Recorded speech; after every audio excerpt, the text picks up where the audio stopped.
Bonjour à tous. Bienvenue à Lingopai News in Easy French. Aujourd'hui, nous vous apportons les principales nouvelles de ce lundi, le 27 janvier 2025.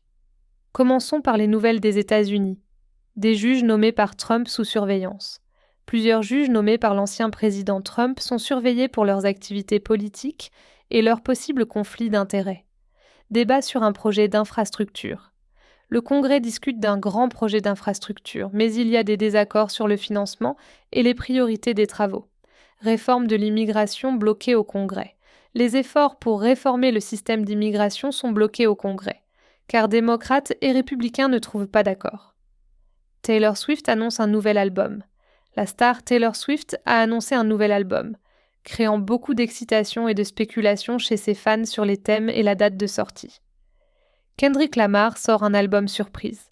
Kendrick Lamar a surpris ses fans avec la sortie inattendue d'un nouvel album, bouleversant l'industrie musicale.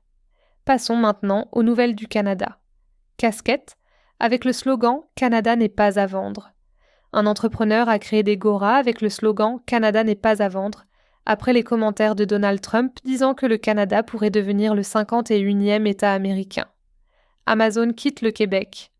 La décision d'Amazon de quitter le Québec a causé des inquiétudes chez les acheteurs, les travailleurs et les propriétaires. Passons ensuite aux nouvelles du Royaume-Uni. Soutien du gouvernement aux industries créatives.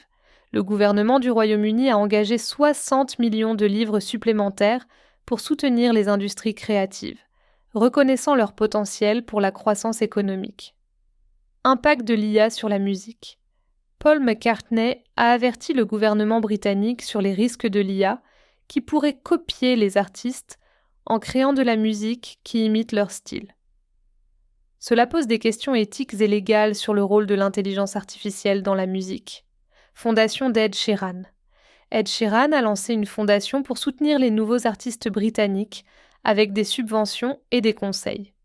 Cette initiative montre l'importance de la communauté et de la collaboration dans la musique.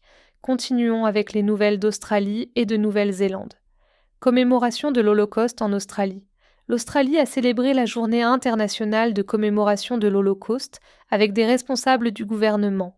La ministre des Affaires étrangères, Penny Wong, a souligné l'importance de l'unité contre la haine. Initiatives environnementales en Nouvelle-Zélande. La Nouvelle-Zélande met en place de nouvelles politiques pour réduire les émissions de carbone et protéger les ressources naturelles. Cela inclut des investissements dans les énergies renouvelables et des pratiques durables. Enfin, avec les nouvelles internationales, impact global de Trump à Davos. Le Forum économique mondial à Davos a discuté des implications de la présidence de Donald Trump sur l'ordre mondial. Le forum a parlé des changements possibles dans les relations internationales et les politiques économiques sous sa présidence. Développement du cessez-le-feu entre Israël et le Hamas. Des Israéliens et Palestiniens libérés sont rentrés chez eux dans le cadre de l'accord de cessez-le-feu entre Israël et le Hamas.